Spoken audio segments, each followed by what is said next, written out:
시청자 비평 플러스에서 YTN을 들여다봅니다. 서울시가 종묘 인근에 초고층 빌딩을 짓는 재개발 사업을 추진하면서 찬반 논란이 뜨겁습니다. YTN은 어떻게 취재 보도해 가고 있는지 오늘 뉴스 리뷰 Y에서 짚어봅니다. 화면 너머의 목소리까지 듣고 답해드립니다. 시청자 톡톡 Y로 도착한 의견들 함께 들어보시죠.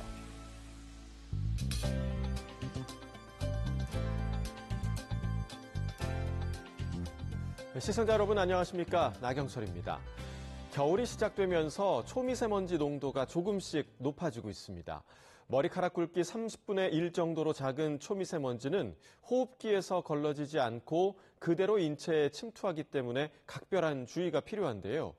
이 초미세먼지 농도가 짙을 때는 되도록 외출을 자제하고 부득이하게 외출해야 할 경우 마스크를 착용하는 등 개인 건강에 신경 써주시길 바랍니다. 자, 그럼 이번 주 시청자 비평 플러스 뉴스 리뷰 Y로 먼저 시작합니다.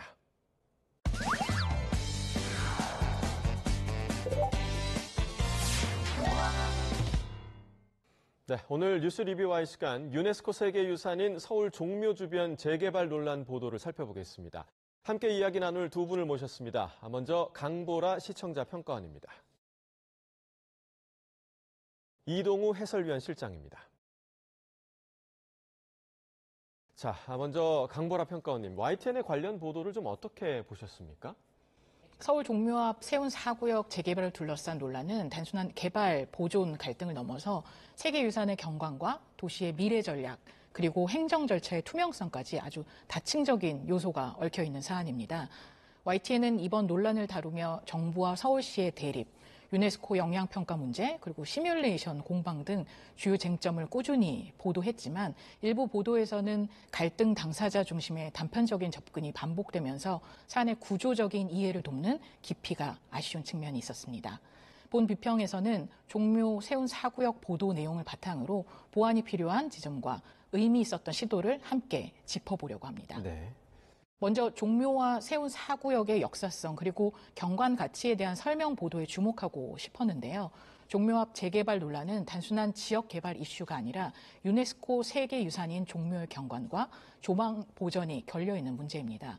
하지만 YTN 보도에서는 종묘가 왜 세계유산에 등재되었는지, 어떤 기준으로 보호받아야 하는지, 그리고 종묘 주변 경관이 왜 특별히 민감한지에 대한 설명이 다소 부족했던 것 같습니다. 예를 들어 종묘는 조선 왕실의 제례를 위한 신성한 공간이고 재향 의례의 경건함을 유지하기 위한 외곽 경관 보존이 세계유산 등재의 중요한 조건이었는데요. 관련 뉴스 보도 중 이런 근본적인 역사적이고 문화적인 맥락을 짚은 리포트는 찾아보기 어려웠습니다. 종묘와 연관되어 함께 언급된 감사의 정원 관련 보도 또한 광화문 일대 경관 체계가 왜 역사적으로 중요한지 설명이 조금 부족하다고 느꼈었는데요. 서울시가 추진하는 광화문 감사의 정원 조성 사업에 김민석 총리가 제동을 걸자 오세훈 서울시장 측이 반발했습니다. 김병민 서울시 정무부시장은 6.25 전쟁 참전국과 국내외 참전 용사를 기리는 추모 공간까지 정쟁의 무대로 변질시키는 모습이 참으로 유감스럽다며 추모와 예우는 정파와 색깔로 구분할 수 있는 일이 아니라고 주장했습니다. 시청자의 관점에서는 이런 보도를 통해 서울시의 공원 조성 사업과 종묘 경관 보존이 어떻게 충돌하는지 이해하기가 다소 어려웠습니다. 결국 시청자에게 필요한 건 누가 찬성하고 누가 반대하느냐보다 왜 이 지역에 특별한가일 텐데요. 그와 관련한 설명이 충분히 뒷받침되지 못했다는 점이 조금 아쉽게 다가왔습니다.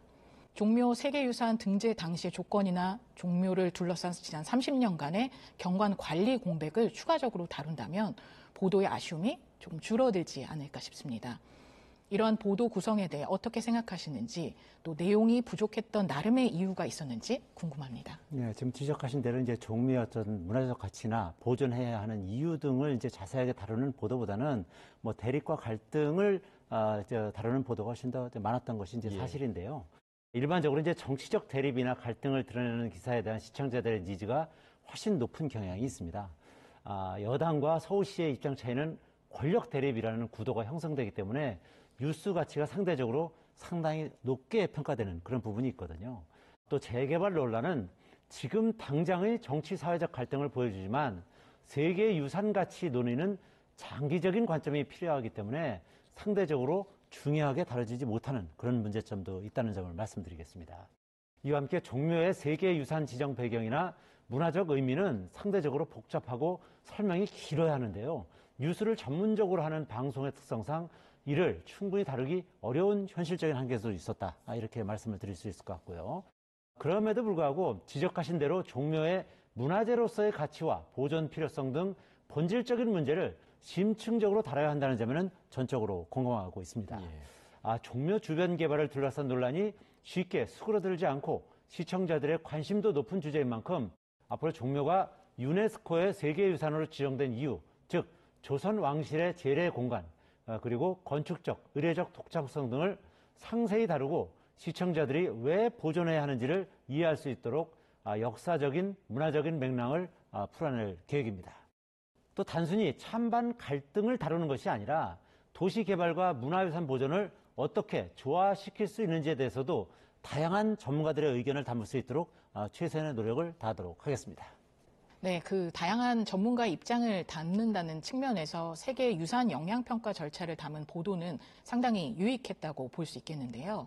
국가유산청과 서울시의 입장을 단순 대립으로 보여준 것이 아니라 왜 유네스코가 개입하게 되었는지 설명합니다.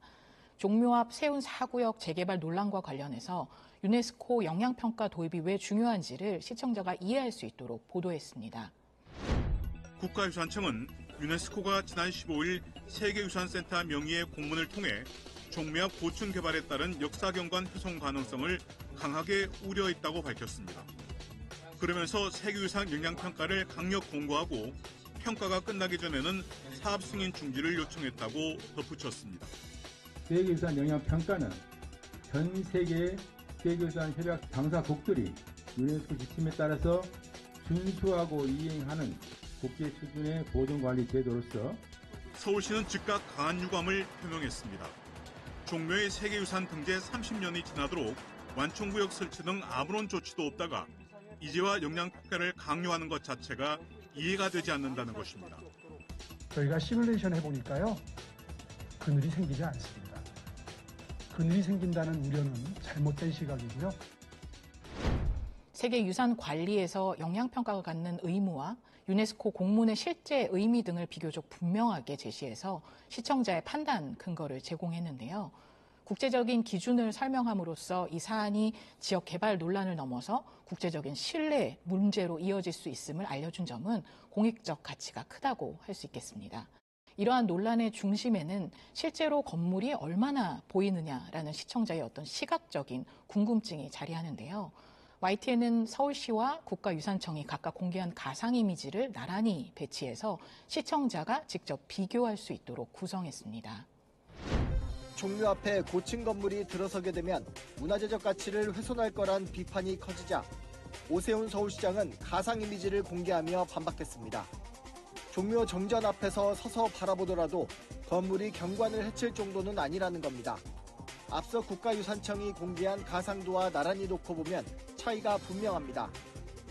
특히 종묘 출입구인 외대문 앞에서 바라볼 경우 건물의 육중함이 더욱 크게 다가옵니다. 서울시는 문화재 보호구역 경계인 외대문에서 빌딩까지 거리가 적용 기준인 100m를 벗어남에도 건물 꼭대기까지 각도가 규제 기준인 27도 이내이므로 문제될 건 없다는 입장입니다.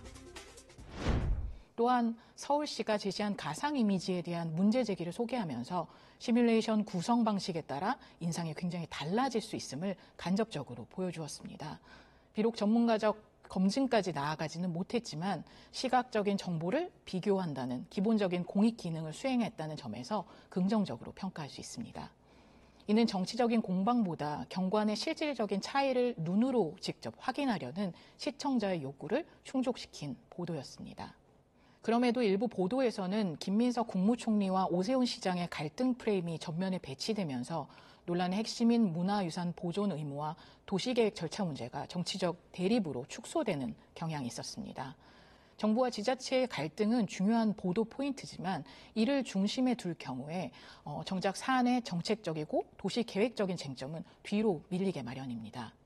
예를 들어 총리의 문제 제기가 선거 개입 논란과 연결되는 식의 보도는 정치 갈등 자체가 새로운 이슈처럼 소비되는 경향이 있습니다.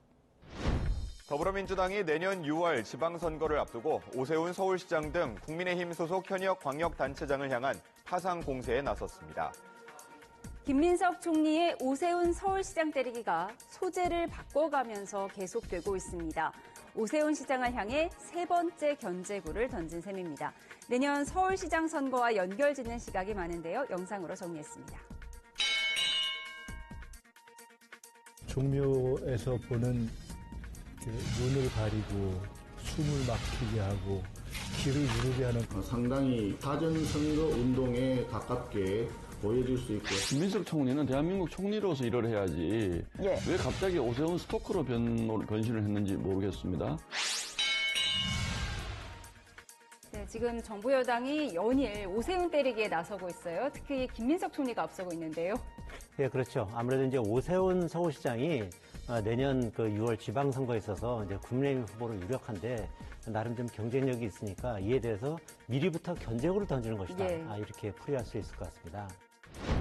그 사이에서 종묘에 대한 세계유산 영향평가 요구의 의미나 도시 경관 훼손 문제, 행정 절차의 적절성은 충분히 다뤄지지 못할 수밖에 없습니다.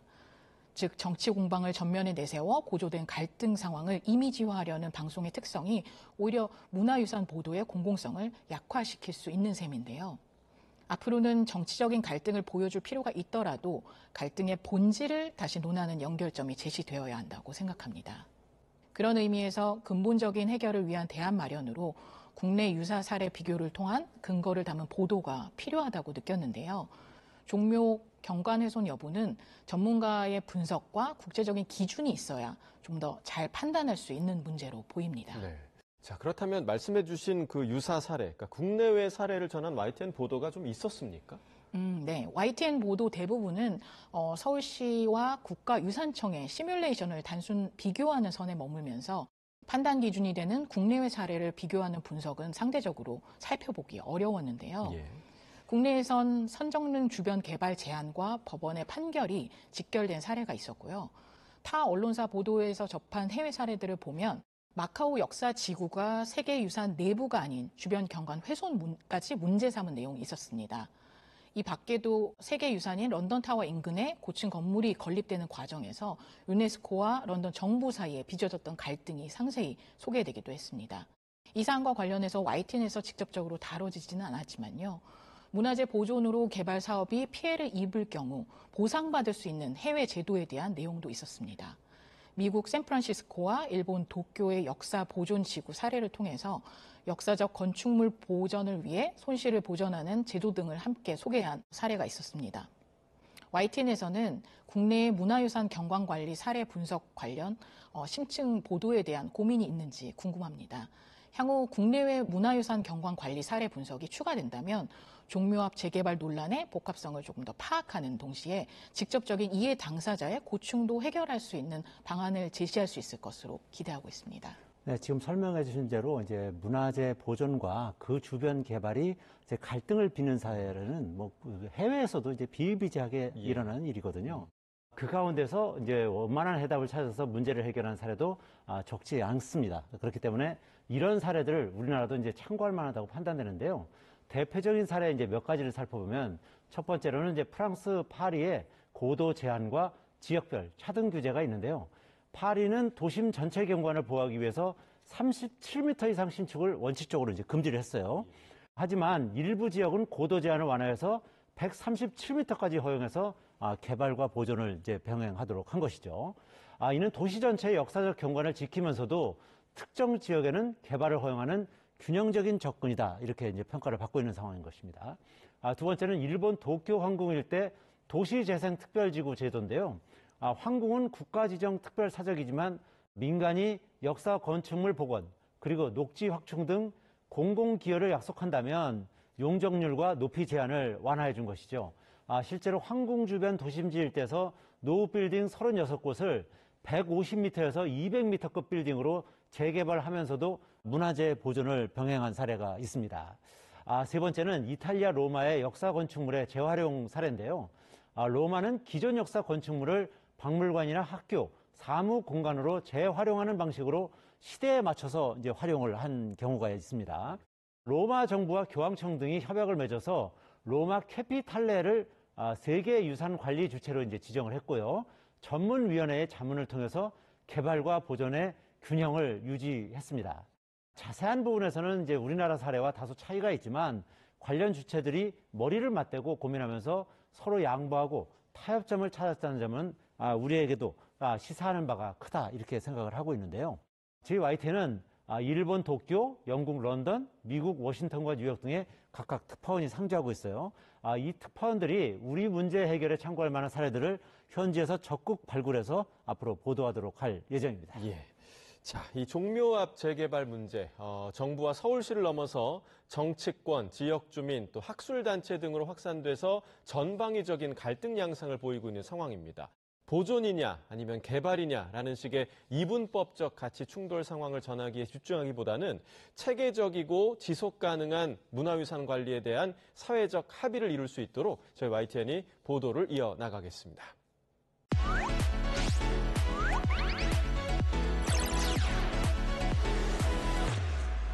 시청자의 알 권리와 보도 가치의 향상을 위해 노력한 방송을 꼽아보는 디딤돌 뉴스 시간입니다. 자, 평가원님, 이번 주 주목할 만한 보도, 어떤 보도가 있었습니까? 네, 이번 주 디딤돌 뉴스로는 박순표 기자의 보도를 꼽고자 합니다. 해당 보도는 비단 한쪽을 비판하는 것이 아니라 국가유산청의 늑장 대응과 서울시의 고도 상향 무리수라는 두 가지 핵심적인 책임을 짚어냈다는 점에서 의미가 있었는데요. 정치권의 공방이 소란스러웠던 시점에서 갈등의 본질이 무엇인지 다시 방향을 잡아준 점이 돋보였습니다. 특히 종묘가 세계유산지구 지정이 지연된 이유와 에이펙 기간을 틈탄 서울시의 고도 상향 결정 등을 분석하면서 왜 지금 이 갈등이 폭발했는지를 구조적으로 접근했습니다. 이는 양비론이라기보다는 양측의 책임을 부각하는 접근으로 시청자들이 사안을 보다 차분하고 공정하게 이해하도록 도왔습니다. 네. 자, 관련 보도를 전한 박순표 기자를 만나서 취재기를 들어봅니다. 지금 바로 확인해 보시죠. 특히 이번 종묘 앞 고층 개발 논란 같은 경우에는 서울시와 국가유산청의 이해관계가 첨예하게 얽혀있기 때문에 어느 한쪽의 편을 들기도 어렵고 그렇다고 해서 비판하기도 어려운 그런 처지라고 볼 수 있습니다. 그럼에도 불구하고 시청자들의 입장에서 보면 왜 이 논란이 불거졌는지에 관해서는 정확히 알려줄 필요가 있겠다 싶어서 기사를 작성을 했고요.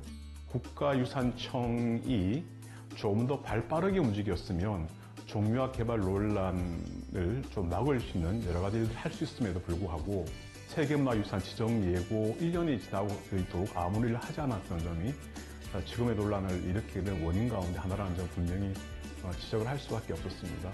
그럼에도 불구하고 2018년도에 서울시와 국가유산청이 서로 합의를 했지만 그 합의를 깨고 일방적으로 결정한 서울시의 책임은 원인 제공의 책임은 분명히 있다는 점도 지적하지 않을 수가 없었습니다.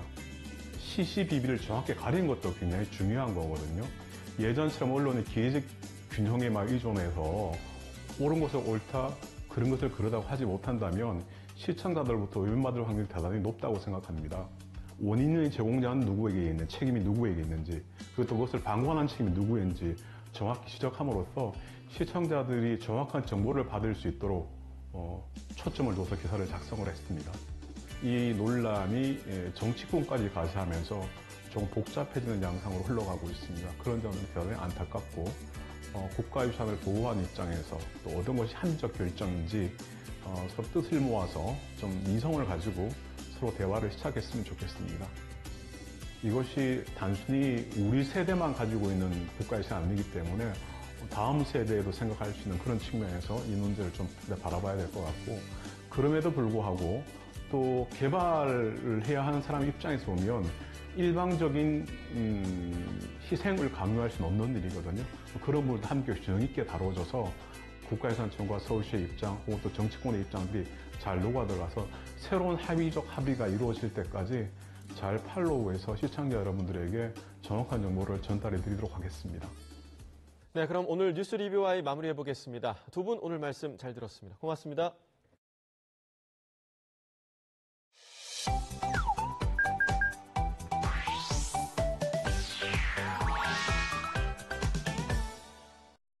YTN을 향한 시청자 의견이라면 모두 귀 기울여 듣고 답하는 시청자 톡톡 Y 시간입니다.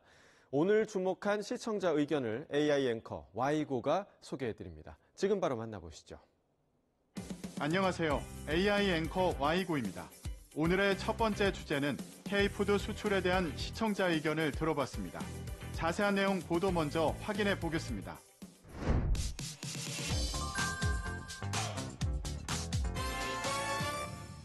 올해 K푸드 수출이 10월까지 역대 최대를 기록했습니다. 세계 최대 식품 박람회에 우리나라 기업이 참가한 소식을 알리며 K푸드의 수출이 역대 최고임을 알린 보도가 있었습니다. 실제 K푸드 수출 실적도 올해 10월까지 85억 9천만 달러로 역대 최대치를 기록했습니다. 특히 중동 지역 수출이 아이스크림 음료 인기가 치솟으며 20% 넘게 성장했고 유럽, 북미 등 주요 지역 수출도 두 자릿수 증가세를 보였습니다. 7월부터 10월까지를 살펴보면 타이완에서 인기가 높아진 포도 수출이 무려 50.9% 증가했습니다. 아이스크림과 라면, 커피 제조품도 각각 20% 이상 늘어나며 전반적으로 고른 성장세를 보였습니다. 주요 기업들의 수출 품목과 실적 등을 살펴보며 수출 중심으로 성장하고 있음을 짚었는데요. 올해 K푸드 수출이 역대 최대치라는 소식을 다룬 보도였는데 K푸드에 대한 글로벌 시장에 대한 정부 차원의 지원 정책을 더했다면 유용한 정보가 되었겠다는 시청자 의견이 있었습니다. 시청자 톡톡아이에서 K푸드 글로벌 시장 진출에 대한 정부 지원 정책을 알아봤습니다. 지난달 정부는 국정 현안관계 장관회의에서 K컬처 열풍과 함께 세계 식품 트렌드로 자리 잡은 K푸드의 인기와 수요를 지속하기 위한 글로벌 K푸드 수출 전략을 발표했습니다. 2030년까지 150억 달러 수출 달성을 목표로 민간이 주도하고 정부가 뒷받침하는 글로벌 넥스트 K푸드 프로젝트를 가동하기로 했는데요. 유망 K푸드를 선정하고 지역별 확산 전략을 수립해 일부 품목의 수출이 집중된 현상을 해소하고 K푸드의 저변을 넓힐 계획이라고 합니다. 또한 해외 인증과 마케팅 지원으로 신시장 개척을 지원하고 물류 인프라 확충과 지식재산권 보호를 뒷받침하며 원스톱 기업 지원 체계를 구축해 기업이 수출에만 집중할 수 있는 환경을 조성하는데요. 콘텐츠, 관광 등 다른 K컬처와의 연계를 강화하고 푸드테크 혁신도 함께 추진해 K푸드의 성장이 문화산업은 물론 농업, 수산업, 제조업 등 산업 전반의 혁신을 이끌 촉매가 되도록 뒷받침할 방침이라고 합니다. 덧붙여 대기업과 중소기업 간의 상생형 스마트 공장을 고도화하고 K푸드와 같은 유망 업종에 대한 특화된 AI 도입도 지원하는데요. 아울러 스마트 제조 기술 기업을 체계적으로 육성하기 위한 법적 기반을 마련하고 창업부터 해외 진출까지 단계별 육성 체계도 마련해 글로벌 전문기업으로 성장할 수 있게 지원해 중소 제조기업이 강소기업으로 성장할 수 있는 발판을 마련할 계획입니다. 다음으로 시청자 톡톡과의 두 번째 주제는 온실가스 감축 목표에 대한 시청자 의견을 들어봤습니다. 어떤 내용을 담고 있는지 이어서 확인해 보시죠.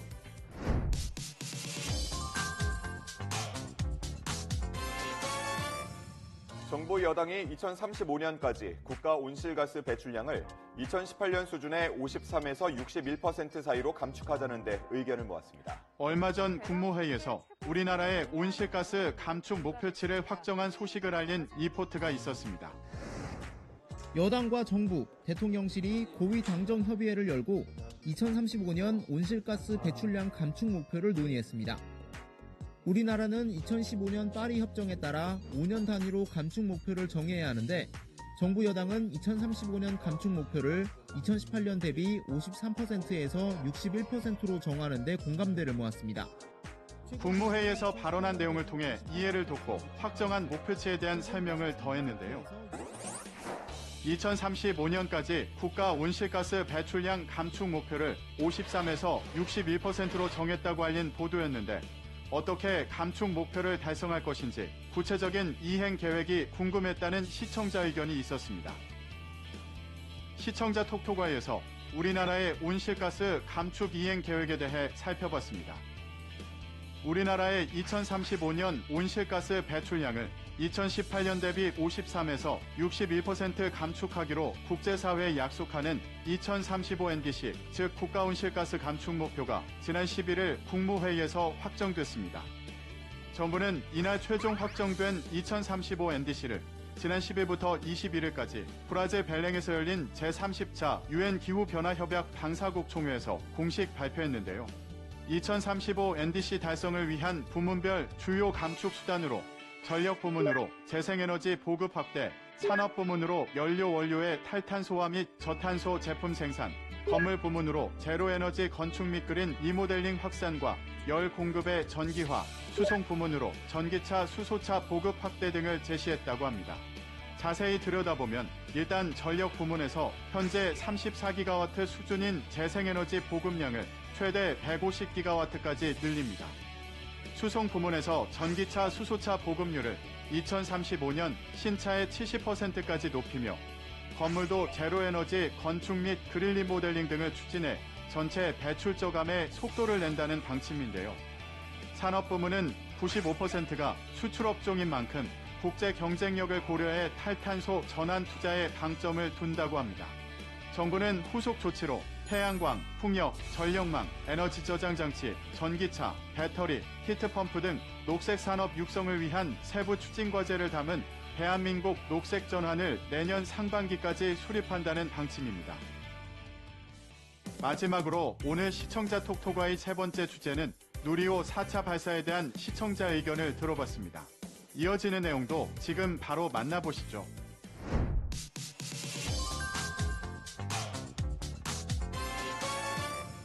한국형 발사체 누리호의 네 번째 발사가 보름 남짓 앞으로 다가왔습니다. 얼마 전 누리호 4차 발사를 앞두고 관련해 다양한 정보를 짚어본 보도가 있었습니다. 가장 크게 달라진 건 민간 기업인 한화 에어로스페이스가 전면에 나섰다는 점입니다. 3차 때는 누리호를 세상에 내놓은 한국항공우주연구원이 주도하고 한화가 이를 구경하는 입장이었다면 이번엔 한화가 기술을 이전받아 발사체 제작부터 조립, 운용까지 모든 업무를 맡았습니다. 누리호 4차는 민간 기업 주도의 뉴스페이스 시대에 우리나라도 진입했다는 신호탄인 셈입니다. 4차 발사에서 주목할 만한 점들을 짚어보고 누리호 발사에 대한 기대감을 더한 보도였는데요.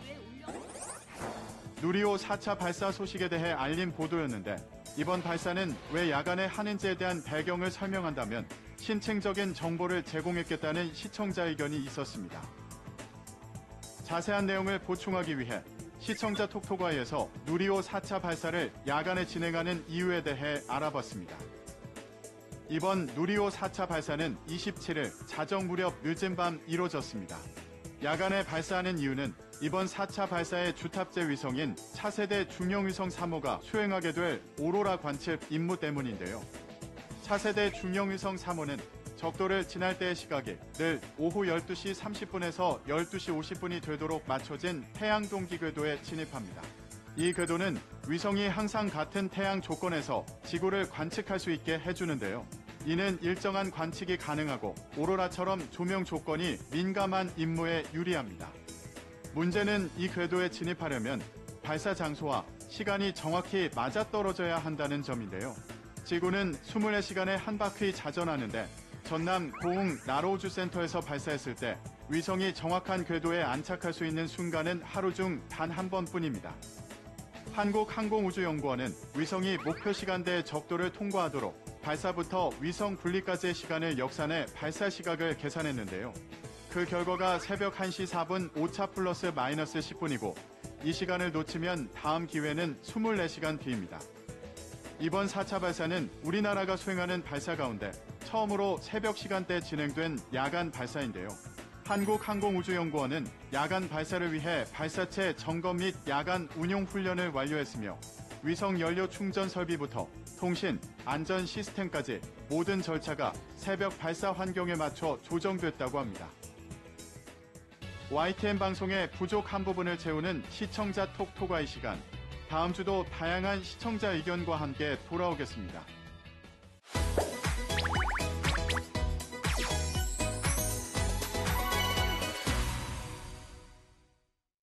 안녕하세요. YTN DMB 시청자 평가원 김나영입니다.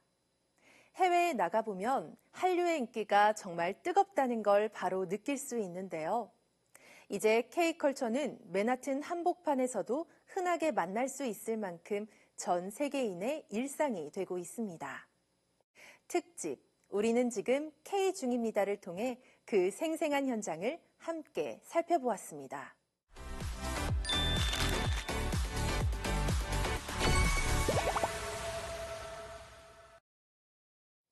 왜 세계가 K-팝에 열광할까라는 질문에 현지 팬들은 그냥 일상처럼 즐겨 듣는다라고 말했고, 전문가들은 K-팝이 다양한 장르와 제작이 결합된 종합예술로 전 세계가 함께 즐기는 글로벌 문화가 됐다고 분석했습니다.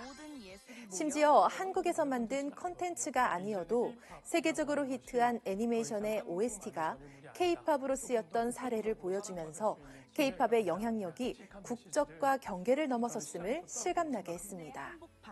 남녀노소 다양한 팬들이 음반과 굿즈를 즐기는 모습은 한류 팬층이 정말 넓다는 걸 보여주며 보는 시청자들의 자부심을 자극했습니다. 이어지는 내용에서는 K-드라마 열풍도 조명했는데요. K-드라마 역시 K-팝 못지않게 세계인의 마음속에 자리 잡았음을 확인할 수 있었습니다. 팬 인터뷰가 계속 등장해 자칫 홍보 영상처럼 느껴질 수도 있었지만 그들의 솔직한 반응을 그대로 담아 생생한 현장 분위기를 전달했습니다. 그렇다면 K-팝, K-드라마를 잇는 다음 K는 무엇일까요? 프로그램은 그 답을 찾기 위해 뉴욕에서 열린 한인 창업자 연합의 꿈 페스티벌 현장도 찾아갔습니다. 글로벌 시장에 도전하는 한국 스타트업과 문화계 인사들이 한자리에 모인 행사였는데, 최근 해외에서 성공한 영화와 드라마의 공통점으로 한국의 웹툰 원작임을 꼽으며 한국 디지털 콘텐츠가 세계 문화산업의 판도를 넓히고 있다는 점을 강조했습니다. 또한 문화 콘텐츠만으로는 한류의 열기가 영원하지 않다. K-뷰티나 K-푸드 같은 제조산업과 연계해 더 지속적인 영향력을 만들어져야 한다는 현실적인 조언도 나왔습니다. 이에 맞게 방송은 뉴욕에서 확인한 K-뷰티와 K-푸드의 열기도 소개했는데요. 현지 화장품 매장에서는 한국 제품들이 큰 인기를 끌고 있고 한국 화장품 산업이 세계 시장에서 최상위권에 올랐다는 점도 알려주었습니다.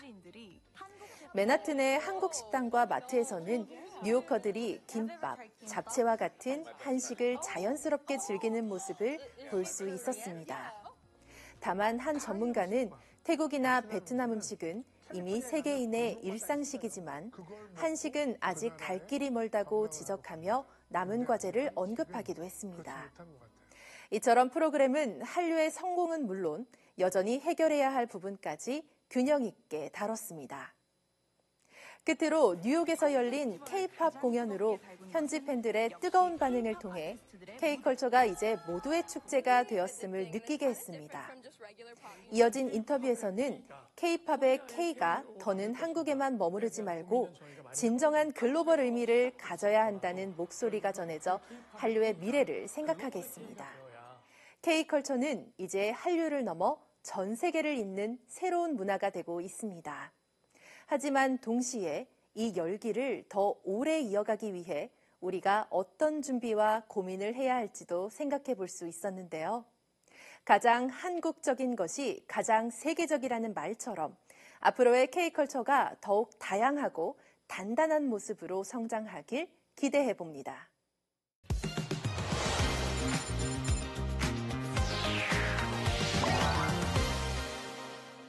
YTN의 보도를 되짚어보는 데 있어 시청자 여러분의 목소리는 중요한 기준이 됩니다. 방송에 대한 여러 의견들 SNS와 홈페이지를 통해 남겨주시고요. 시청자 비평 플러스는 다음 주 보다 깊이 있는 시선으로 찾아뵙겠습니다. 시청해주신 여러분 고맙습니다.